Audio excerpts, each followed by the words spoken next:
Now, Storm Team Chief Meteorologist Jim Teske with Central New York's most accurate forecast. Here are your numbers for today. 45, the high. That's above normal for the day, but far from the record. 2 years ago on this date, it was 71. 30, the low, and that actually occurred this evening. Last night after midnight, there was a little bit of drizzle, freezing drizzle. That's why trace shows up there. No snow today here in Syracuse. Here are the temperatures. Again, we're at 30, the low for the day.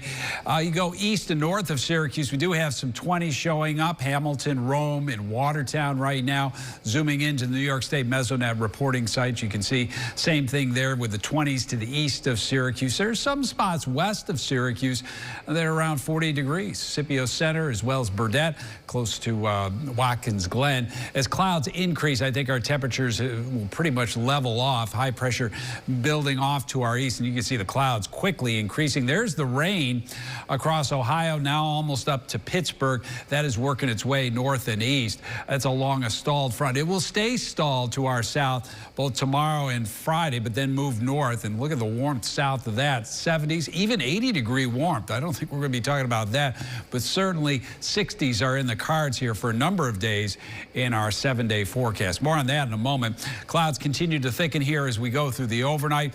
Here at Syracuse, we're pretty cloudy to start the day, but rain should be just to the south, close to Watkins Glen, Ithaca, Cortland, and Norwich. Maybe a little bit of freezing rain into Otsego County.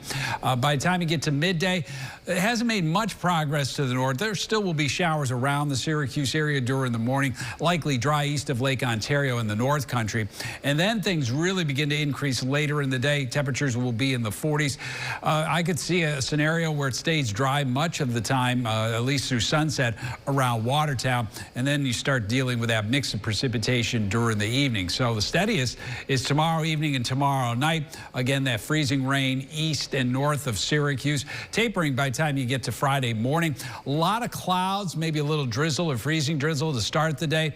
The clouds are stubborn throughout the afternoon. Maybe a couple of showers toward the St. Lawrence River Valley. There's the front finally moving north. The warmer air moving in for the start of the weekend. There's the freezing rain threat. There may be a little bit tomorrow night around the Cortland area, but the biggest concern is farther north toward the St. Lawrence River Valley, Cape Vincent up toward Clayton. Also the Tug Hill Plateau, where there could be a 1/4 of an inch of ice. Got to watch out on some of the untreated roads, bridges, and overpasses, as it could be some slick spots there.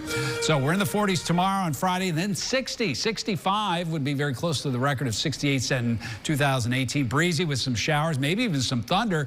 Turn the clocks ahead Saturday night. Not as warm, but still 53 here on Sunday. Monday, sunshine in mid-60s. We stay warm into Tuesday and Wednesday with some showers. Download the WSYR Plus app on your TV to stream News Channel 9 for free. Just go to your smart TV, search WSYR Plus in the App Store, and download to start streaming today.